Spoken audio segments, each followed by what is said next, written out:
Alors, est-ce que vous avez l'impression parfois que notre société est dirigée par des gens insensés, par des gens qui ont beaucoup de pouvoir, mais qui semblent avoir pratiquement perdu la raison parfois? Quand on voit ce qui se passe autour de nous, des fois, on a juste envie de dire que notre monde est dirigé par des fous. Qu'est-ce qui va arriver cette semaine au lendemain de l'élection présidentielle américaine, ce mardi 5 novembre? Comment va évoluer le conflit en Ukraine maintenant qu'on a appris que Kim Jong-un, le chef suprême de la Corée du Nord, avait envoyé plus de 10 000 soldats en Russie pour s'entraîner? Quelle va être la prochaine déclaration controversée de notre président de la République concernant le conflit au Proche-Orient? Quand on voit comment le pouvoir est exercé, ça peut nous faire peur à nous qui sommes en quelque sorte en bas de l'échelle, à nous qui sommes que de simples citoyens et qui ne pouvons pas faire grand-chose à part subir les décisions de nos dirigeants. Alors est-ce que ça doit nous angoisser? Le fait que le pouvoir semble reposer entre les mains de gens impulsifs, de gens imprévisibles, qui semblent parfois être animés d'intentions peu fiables, parfois des intentions même mauvaises. Et si on est croyant, et si vous êtes croyant ce matin, est-ce qu'il y a des choses propres à notre foi qui peuvent nous rassurer? C'est à ça qu'on va réfléchir ce matin à travers un passage qu'on va lire dans quelques instants. Ce passage se trouve dans une section de la Bible qui nous raconte l'histoire du tout premier roi d'Israël, à peu près 1000 ans avant Jésus-Christ. Et ce premier roi, il s'appelle Saül, mais après que celui-ci s'est détourné de Dieu, le texte nous raconte que Dieu se détourne de lui et qu'il va appeler un autre homme à prendre sa place. Il s'agit du fils d'Isaïe, appelé David, qui va devenir le fameux et grand roi David. Et là, ce qu'on va lire maintenant, c'est un épisode un peu particulier de cette histoire. Ça se passe juste après que Dieu a fait savoir qu'il se détournait de Saül et qu'il destinait David à devenir roi à sa place. Et donc, on se trouve dans une situation où Saül, il occupe encore le trône d'Israël, mais parallèlement à ça, nous, les lecteurs de ce texte, on sait que David, lui, a déjà été choisi par Dieu pour devenir le roi en remplacement de Saül. Sauf que Saül, lui, il ne le sait pas encore. Et donc, on va découvrir une histoire où l'homme le plus puissant d'Israël, le roi Saül, n'est plus soutenu par Dieu, il n'est plus assisté par Dieu dans l'exercice de son règne, et au contraire, chose qui peut nous sembler un peu curieuse à nous aujourd'hui, au contraire, Dieu va livrer Saül à un esprit mauvais qui va même l'atteindre dans sa santé mentale. Or, les Israélites, qui sont les premiers destinataires de ce récit, il y a bien longtemps, mais quelques années après que ces choses nous sont racontées, eh bien, les Israélites, en lisant cette histoire, ils vont faire naturellement le lien entre ce qui se passe dans le texte et leur propre situation, quelques années plus tard, donc, où ils voient le royaume d'Israël se déliter sous l'effet du jugement de Dieu. Et la grande question qui se pose à eux à ce moment-là et qui se pose à nous aussi aujourd'hui, c'est la suivante. Quand manifestement les gens qui nous dirigent sont infidèles à Dieu, quand on a même l'impression qu'ils perdent la tête, est-ce qu'on doit avoir peur? Est-ce qu'on doit paniquer?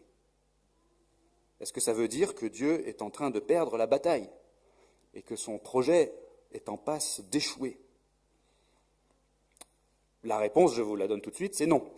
Mais c'est facile de le dire, c'est plus difficile de le croire et d'en tirer les bonnes conséquences pour nous. Et donc on va réfléchir à ça ce matin ensemble à travers ce passage dont la leçon principale est tout simplement la suivante, c'est l'idée que je vous invite à retenir aujourd'hui. Dieu est au-dessus de ceux qui sont au-dessus de nous et il veut qu'on porte nos espoirs vers les moyens qu'il a fournis pour notre salut et notre paix. Alors lisons le texte. Dans le premier livre de Samuel, au chapitre 16, à partir du verset 14. L'esprit de l'Éternel s'écarta de Saül, tandis qu'un mauvais esprit venant de l'Éternel le remplissait d'épouvante. Les serviteurs de Saül lui dirent, « Voici qu'un mauvais esprit venant de Dieu t'agite. Que notre Seigneur parle, tes serviteurs sont à ta disposition. Ils chercheront un homme qui sache jouer de la harpe. Il en jouera quand un mauvais esprit venant de Dieu sera sur toi, et tu iras mieux. » Saül répondit à ses serviteurs, « Trouvez-moi donc un homme qui joue bien et amenez-le-moi. » L'un des jeunes serviteurs prit la parole et dit, « Voici que j'ai vu un fils d'Isaïe de Bethléem qui sait jouer. C'est aussi un vaillant héros, un guerrier, parlant bien, un bel homme, et l'Éternel est avec lui. » Saül envoya des messagers à Isaïe pour lui dire, « Envoie-moi ton fils David qui est avec le troupeau. » Isaïe prit un âne qu'il chargea de pain, d'une outre de vin et d'un chevreau, et l'envoya à Saül par l'intermédiaire de son fils David. David arriva et se tint devant Saül, qui l'aima beaucoup, et en fit son porteur d'armes. Saül envoya dire à Isaïe, « Je te prie de me laisser David, car il a obtenu ma faveur. » Lorsque l'esprit venant de Dieu était sur Saül, David prenait la harpe et en jouait. Saül respirait alors plus à l'aise et se trouvait mieux, et le mauvais esprit s'écartait de lui. Jusqu'ici, la lecture de la parole de Dieu. Je vais prier avant d'aller plus loin. Merci Seigneur notre Dieu pour ta parole. Elle est la vérité. Ouvre nos cœurs maintenant et notre intelligence, afin que nous puissions comprendre ta parole, l'accueillir, la recevoir, la croire et la mettre en pratique pour ta gloire dans nos vies. Amen.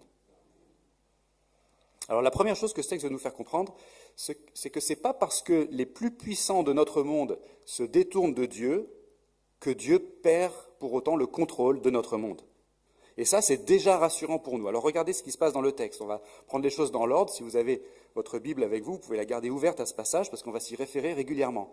Dans la première partie de cette histoire, les versets 14 à 17, l'auteur nous raconte que l'esprit de l'Éternel s'écarte de Saül et qu'un autre esprit, qu'il appelle un mauvais esprit, commence à tourmenter Saül à la place. Et la mention de ces deux esprits est très significative par rapport à l'intention de l'auteur dans ces quelques versets. Alors prenons le temps de bien comprendre ce qui se passe ici. L'esprit de l'Éternel, qui était sur Saül, depuis le jour où Saül avait été oint par le prophète Samuel, au chapitre 10 de ce même livre. Cet esprit de l'Éternel, c'était le Saint-Esprit qui avait parlé à travers Saül quand Saül prophétisait et qui avait équipé Saül pour la fonction qu'il devait occuper en tant que roi. Mais le récit ne nous dit pas, et à aucun moment, que le Saint-Esprit avait opéré ce qu'on appelle une œuvre de régénération dans le cœur de Saül, c'est-à-dire qu'il lui aurait donné un cœur nouveau, qu'il lui aurait communiqué la vie spirituelle et qu'il aurait fait de Saül un enfant de Dieu, ce que nous on appellerait aujourd'hui tout simplement la conversion ou la nouvelle naissance. Le texte ne nous dit pas ça. Le récit nous dit seulement que le Saint-Esprit s'était emparé de Saül et qu'il s'était servi de lui pour donner aux Israélites le roi qu'ils avaient réclamé. Mais maintenant, puisque Saül s'est détourné de Dieu, eh bien Dieu, à son tour, se détourne de lui, et son esprit, nous dit le texte, s'écarte de lui. Ce n'est pas que Saül perd son salut, ou son statut d'enfant de Dieu, s'il l'avait eu, comme si le Saint-Esprit qu'il avait régénéré, maintenant lui retire cette régénération, ou cette nouvelle naissance. Le texte ne nous parle pas de ça, en fait. C'est tout simplement pas le sujet. On peut d'ailleurs pas se prononcer avec certitude sur le salut de Saül. Est-ce qu'il était sauvé ou pas? Ce qui nous est dit, c'est que l'Esprit de l'Éternel s'écarte de lui dans le sens où il ne lui accorde plus son assistance. Il ne le soutient plus. Il ne veut plus de lui comme conducteur d'Israël. Et ensuite, ce qui doit nous frapper, c'est qu'il y a un autre esprit qui vient à la place. Le texte nous dit un mauvais esprit. Un esprit qui va épouvanter ou terroriser Saül, c'est-à-dire le tourmenter en le remplissant d'effroi. Il faut imaginer, à mon avis, des crises d'angoisse, vraiment aiguës, des palpitations, des tremblements, des vertiges, des difficultés à respirer, des nausées, ce qu'on appelle aussi parfois des attaques de panique. Or, ce mauvais esprit, nous dit le texte, vient de Dieu. 3 fois en 3 versets, le texte nous dit que c'est un mauvais esprit de Dieu, littéralement dans le texte, un mauvais esprit de Dieu, ou de l'Éternel, versets 14, 15 et 16. Et c'est ce détail qui est l'élément le plus important de ces quelques versets, et qui va nous permettre ensuite de bien comprendre ce qui se passe. Voici que Saül, donc à cette époque, est l'homme le plus puissant d'Israël. Il possède les codes nucléaires, si j'ose dire. Il est à la tête du royaume. Mais, au-dessus de lui, il y a l'Éternel. L'Éternel qui lui a, dans un premier temps, accordé l'aide de son esprit, l'Éternel qui ensuite lui a retiré cette aide, et l'Éternel qui maintenant a souverainement ordonné qu'un mauvais esprit le tourmente. Et ça, justement, c'est très significatif pour les premiers destinataires de notre texte, comme pour nous aujourd'hui. Et bizarrement, peut-être, ça devrait nous rassurer, en fait, ce détail. Les Israélites, voyez-vous, qui lisent ce texte quelques années plus tard, ils pourraient se sentir extrêmement vulnérables et même en danger avec un roi infidèle que Dieu abandonnerait, que Dieu livrerait même à des tourments psychologiques occasionnés par un démon. Et en fait, ce n'est pas rassurant de se dire que le conducteur de la nation, le chef d'État, le roi du peuple élu, fait l'objet de la défaveur de Dieu, au point d'être oppressé spirituellement, et qu'il soit lui-même à ce point vulnérable, instable, imprévisible. Ça, c'est pas rassurant quand on y pense, sauf si tout ça, ça vient de Dieu, qui est en contrôle de la situation. Alors ça change tout. Les Israélites, justement, quelques années plus tard, ils assistent à la division de leur royaume, après la fin du règne de Salomon, qui lui-même s'est éloigné de Dieu à la fin de sa vie. Et cette histoire qu'on a lue là il y a quelques instants, elle est consignée dans les Écritures d'Israël, et elle est rappelée aux Israélites génération après génération pour leur dire, en quelque sorte, « Eh, les Israélites, peut-être que Dieu rejette votre roi, peut-être que Dieu juge et condamne et punit vos conducteurs qui sont infidèles dans votre génération, peut-être que Dieu les livre à des puissances mauvaises, mais rappelez-vous que l'Éternel, votre Dieu, continue de gouverner toutes choses. Il continue d'être aux commandes. » Il y a quelques mois, une partie importante de la population américaine était inquiète en constatant que leur président, M. Joe Biden, apparaissait de plus en plus diminué au niveau de ses facultés mentales. Âgé de 81 ans, il a montré des difficultés à s'exprimer lors d'un débat en direct à la télévision, au mois de juin dernier. Au mois de juillet, il a fait un lapsus lors d'un sommet de l'OTAN en appelant le président de l'Ukraine « président Poutine ». 2 semaines plus tard, il a retiré sa candidature à sa propre élection, moins de 4 mois avant le scrutin. Alors, si vous êtes américain ce matin, ou si vous connaissez bien des Américains, je pense que vous pouvez témoigner du fait que ce n'est pas très rassurant quand il y a ce genre d'instabilité dans les sphères les plus hautes du pouvoir. Parfois, nos dirigeants sont diminués simplement pour des raisons d'âge ou de santé, comme Joe Biden.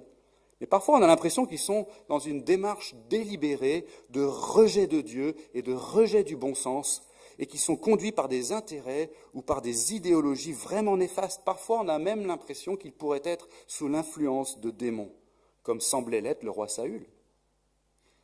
Mais le premier point de ce message ce matin, c'est le suivant. Ce n'est pas parce que les plus puissants de notre monde se détournent de Dieu que Dieu perd le contrôle de notre monde. Même le mauvais esprit dans ce texte, d'après l'auteur, est un mauvais esprit de l'Éternel. Non pas que ce soit un mauvais esprit qui soit celui de l'Éternel, comme si l'Éternel avait un mauvais esprit, mais plutôt que ce mauvais esprit est lui-même subordonné à Dieu, qui opère tout selon la décision de sa volonté. Et ça, c'est rassurant en fait. Selon son décret, éternel et souverain, et d'une manière qui peut nous sembler paradoxale à nous, eh bien Dieu gouverne même la rébellion des gens qui lui sont infidèles. Dieu exerce ses jugements temporels en choisissant lui-même de livrer les gens qui le rejettent, les gens qui n'ont pas jugé bon de le connaître, y compris les dirigeants du monde, en les livrant à une mentalité réprouvée, nous dit l'apôtre Paul dans le Nouveau Testament. Ça peut nous sembler très dangereux, de livrer les gens qui nous gouvernent à une mentalité réprouvée. Mais Dieu reste complètement souverain sur ce processus. Même la volonté du diable et des démons, dans ce sens, est subordonnée.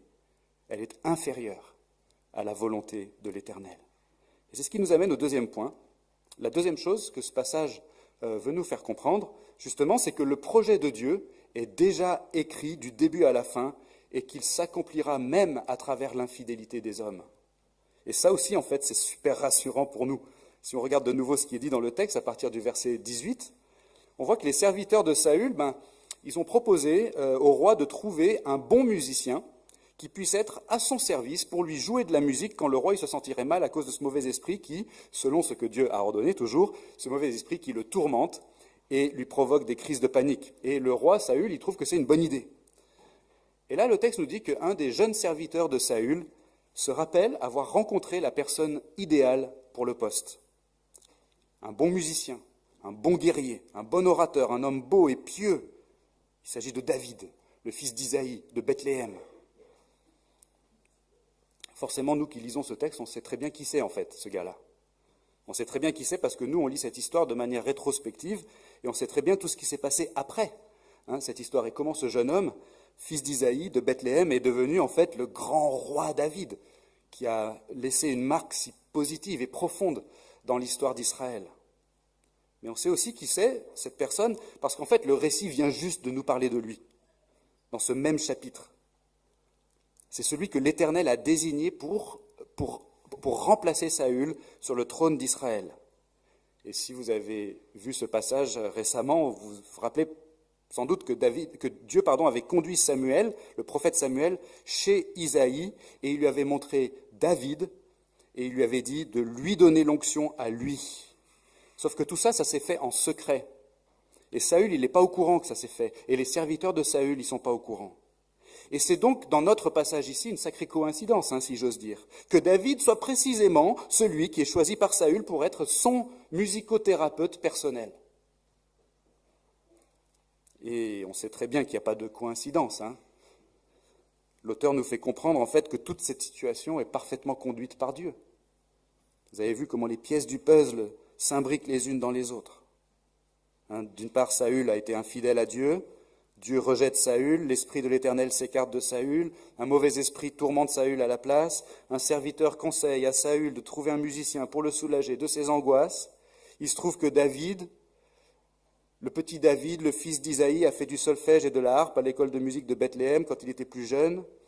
Il se trouve qu'un des serviteurs de Saül l'a rencontré un jour, ce David, et qu'il a été impressionné par son talent. Ce serviteur se trouve à la cour du roi aujourd'hui, et puis c'est comme ça que Saül va convoquer David, et que David va rencontrer Saül pour la première fois, et qu'il va de cette manière se rapprocher du trône d'Israël. Or, il se trouve aussi que c'est précisément ce David, que Dieu a déjà désigné, puisqu'on l'a lu dans les versets précédents, enfin pas aujourd'hui, mais ces dernières semaines, c'est précisément ce David que Dieu a déjà désigné pour être le nouveau roi d'Israël à la place de Saül, sans que Saül ne le sache. Vous suivez, vous voyez comment le puzzle est en train de s'assembler. On voit dans cette histoire que Dieu est la cause première de tout ce qui arrive. Et en même temps, on voit que Dieu, dans sa providence, il va employer des causes secondes pour accomplir son projet. Et en fait, même l'infidélité des hommes, dont les hommes sont pleinement responsables, et même les agissements néfastes des démons, dont les démons sont pleinement responsables, vont figurer parmi les causes secondes que Dieu veut utiliser, sans toutefois les justifier ni les excuser, mais pour accomplir souverainement son bon projet. Dieu est si grand qu'il est capable de faire ça. Par l'instrument de l'influence d'un mauvais esprit chez Saül, Dieu a conduit son serviteur David vers le trône auquel il était destiné. Et ce motif, en fait, on le retrouve plein de fois dans la Bible. Pensez à ces fameuses paroles de Joseph, le fils de Jacob, adressées à ses frères à la fin du livre de la Genèse.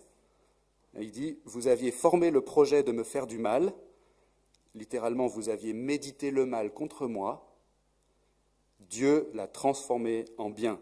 Littéralement, Dieu l'a médité en bien. Vous aviez médité le mal contre moi, Dieu l'a médité en bien pour accomplir ce qui arrive aujourd'hui et pour sauver la vie d'un peuple nombreux.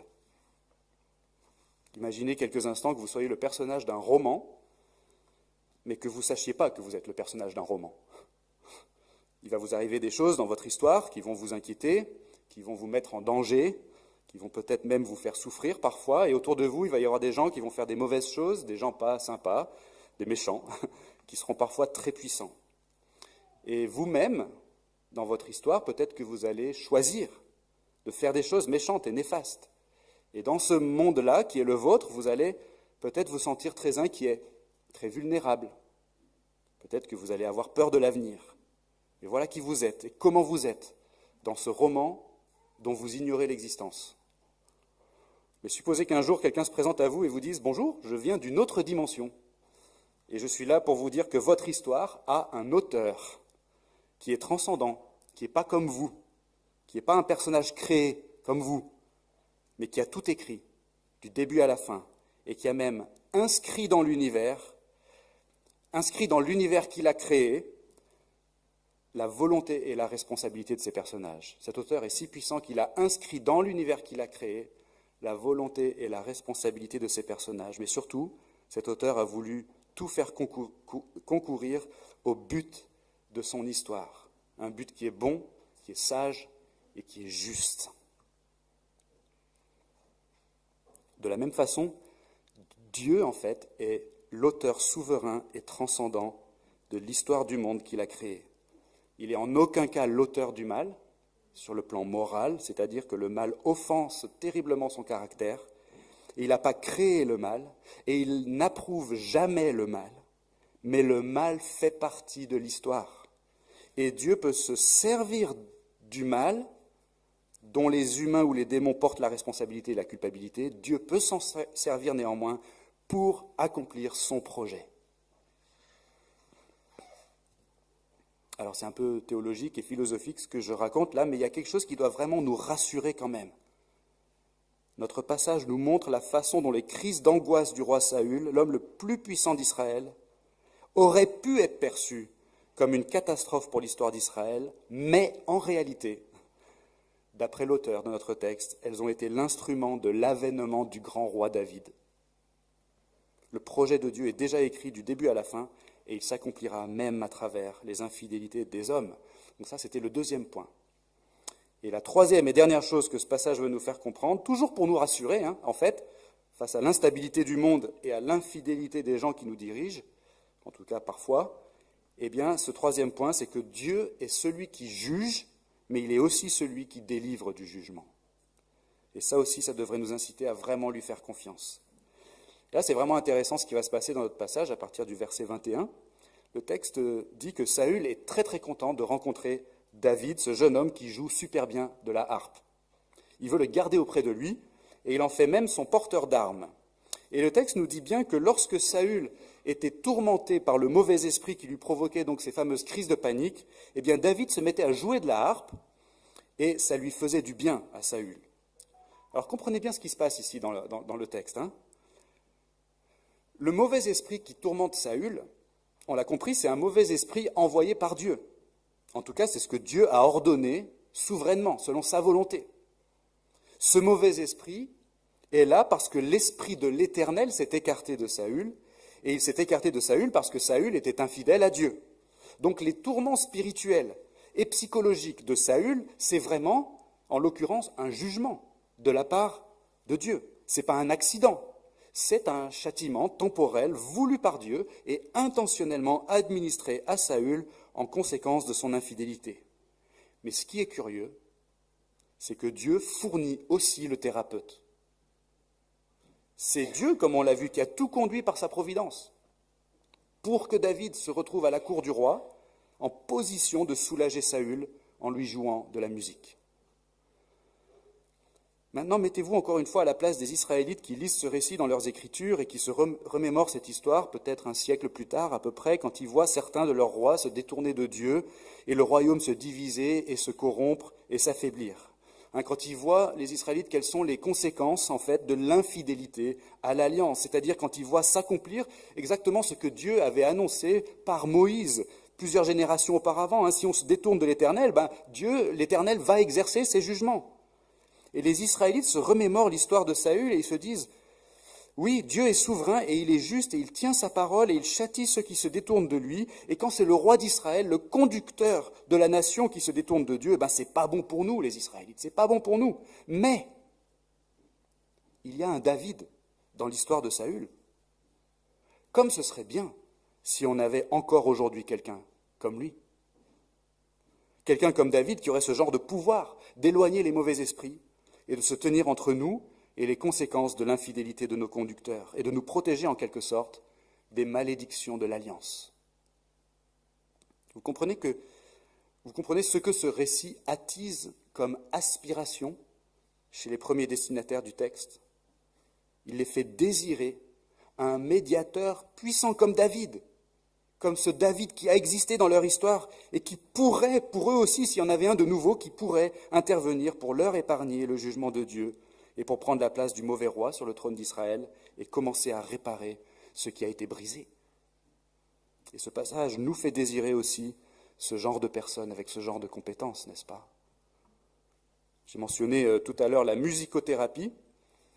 Peut-être qu'il y en a parmi nous qui savent ce que c'est que la musicothérapie. C'est un soin basé sur la musique qui est destiné aux gens qui ont des troubles de différentes sortes, mais notamment ceux qui ont des troubles neurologiques, affectifs ou comportementaux. Alors imaginez quelques instants que vous connaissiez quelqu'un dans votre proche entourage, disons un conjoint ou un enfant qui aurait des troubles de ce genre et aucune thérapie n'a pu l'aider jusqu'à présent.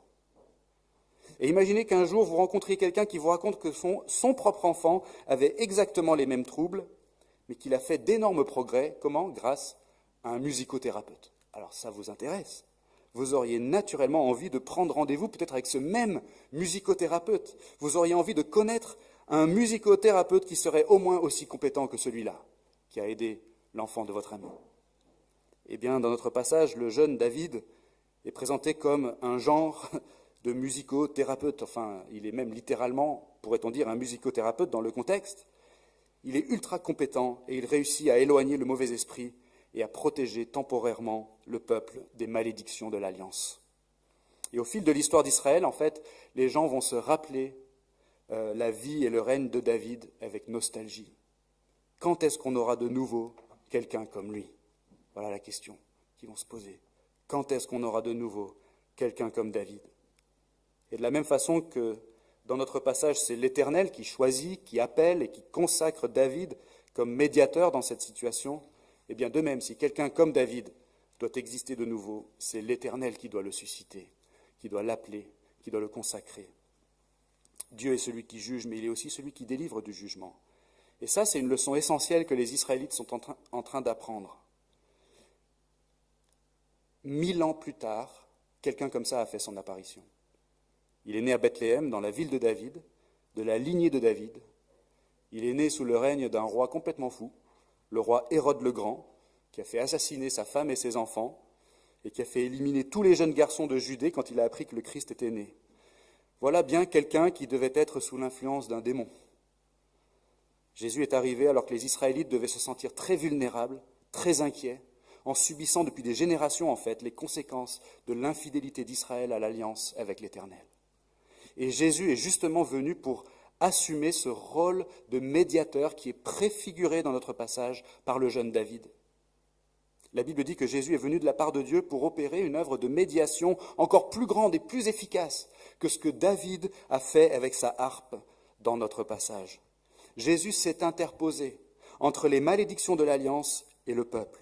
Mais Jésus, lui, l'a fait d'une manière complète, parfaite, au prix de sa propre vie.